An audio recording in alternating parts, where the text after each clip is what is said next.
All right, live sports is just about back. That's right. If you've been missing live sports, the UFC is ready to fill that void for you. UFC 249 takes place Saturday night in Jacksonville, Florida. It will air on pay-per-view on ESPN Plus. It will be the first of 3 cards in an 8-day stretch for the UFC. So they're looking to come back from a 2-month hiatus and do it with a bang. Now, listen, fight week started here in Jacksonville today. It is Wednesday, May the 6th. I made my trip here from Las Vegas earlier today, flew from Las Vegas to Dallas, connecting through Dallas on to Jacksonville. I was on American Airlines. I can tell you from that point of view, listen, the airport's very, very empty. I mean, ghost town was, I think, the words that people are using to describe it. Not many people about. Well, as you can see from the mask on my face, from the empty airport behind me, man, this is a fight week like no other for sure. The flights themselves, each of them, 30, maybe 40 people at most on the plane. The only really difference in the way the flight was handled that I saw was as we checked in, the boarding agent asked us to scan our own boarding pass rather than to hand her anything.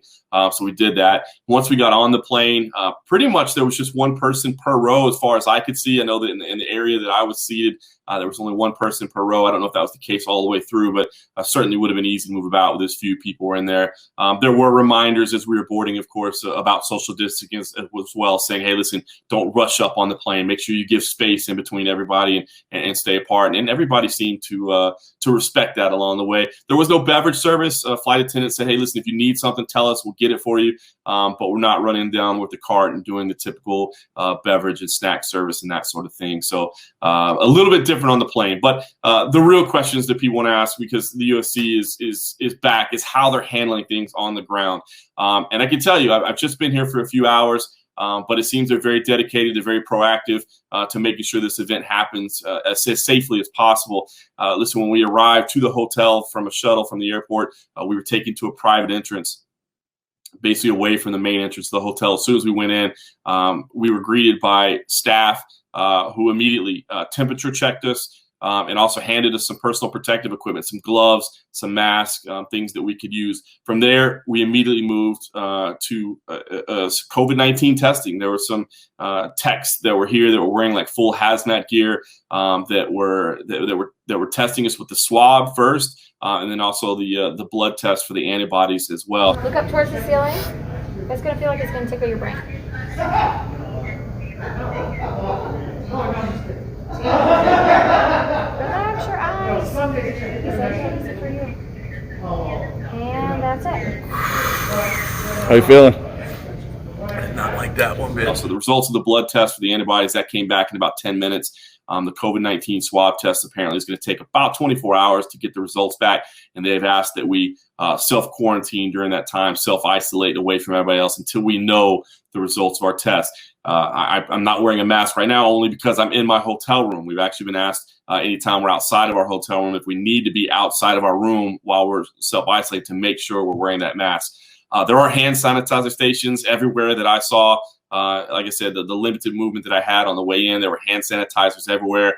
Once we got done with the medical screening, there was a dedicated check-in area, so we didn't have to go down to the front desk and check out there. There was another lady that was able to help us out right there.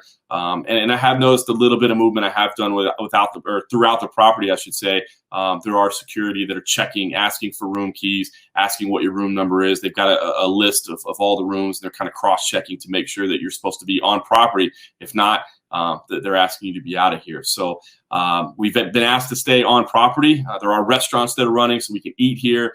Room service will not deliver, but you can order something. You can go pick it up.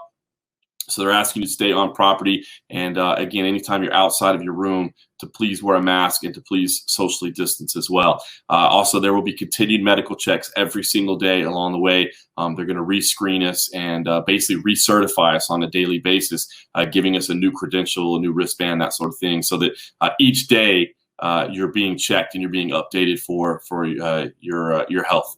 And listen, Thursday is media day. It's going to be a much different media day than we've ever had before. It's a virtual media day.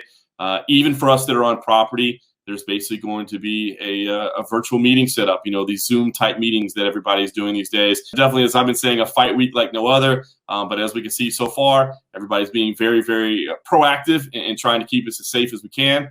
And that's how things are starting out here as fight week gets underway at UFC 249.